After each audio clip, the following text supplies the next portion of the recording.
एक बार एक बड़े से हॉल में बहुत सारे लोग बैठे थे। वहां पर दुनिया का एक बहुत ही बड़ा स्पीकर आने वाला था और सब लोग उनकी बातें सुनने के लिए वहां पर आए थे। लगभग 10 मिनट के बाद वह स्पीकर स्टेज पर आ जाता है और वह बोलता है कि अगर आपने मेरी बात ठीक से सुन ली और समझ ली तो आपकी जिंदगी पूरी तरह से बदल जाएगी। उसके बाद वह अपनी जेब से एक बिल्कुल नया चमकता हुआ 500 रुपये का नोट निकालता है और उसको ऊपर करके सबसे पूछता है कि ये नोट आप में से किसको चाहिए। ये सुनते ही सब लोग अपने अपने हाथ ऊपर कर देते हैं। वह स्पीकर बोलता है कि ये नोट मैं आप में से किसी एक को दूंगा, लेकिन इसके लिए आपको थोड़ा वेट करना होगा।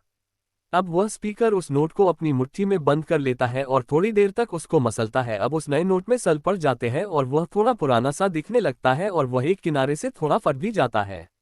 इसके बाद वह फिर उस नोट को ऊपर करके पूछता है, अब ये 500 का नोट किसको चाहिए।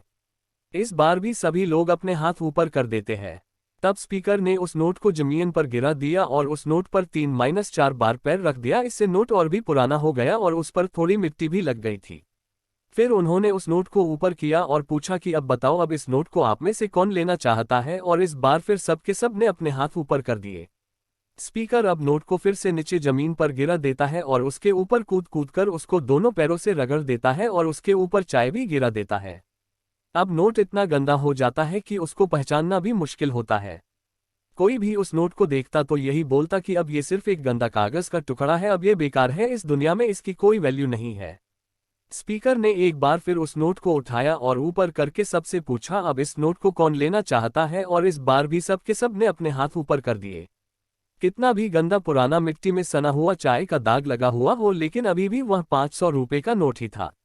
जिंदगी कई बार बड़े बड़े झटके देती है। आप एग्जाम में फेल हो जाते हो या जॉब के इंटरव्यू के बाद आपका सिलेक्शन नहीं होता। जब आपका बुरा समय चल रहा होता है और आप सिचुएशन का सामना कर रहे होते हो, उसके बाद आपको लगने लगता है कि आप सफलता के लायक ही नहीं है। आपको लगता है कि दूसरे लोग आपसे बेटर है और आप किसी काम के नहीं हो, आपकी कोई वैल्यू नहीं है। हमेशा याद रखो, इससे कोई फर्क नहीं पड़ता कि आपने कितनी बार सिचुएशन का सामना किया है, आप जिंदगी में कितनी बार फेल हुए हो, आपकी वैल्यू हमेशा वही रहेगी जो पहले थी। आपके पास कुछ खास है जो दूसरों के पास नहीं है और ये कोई भी आपसे छीन नहीं सकता। अब तक सक्सेस नहीं मिलने से आपकी वैल्यू कम नहीं हुई है। आप अभी भी अपने बारे में कितना भी लो फील कर रहे हो, उससे कोई फर्क नहीं पड़ता। जो लोग आपको अच्छे से समझते हैं वो लोग आपके वैल्यू को उतना ही मानेंगे जितना पहले मानते थे। तो अपनी वैल्यू को समझो और कुछ बड़ा करके दिखाओ।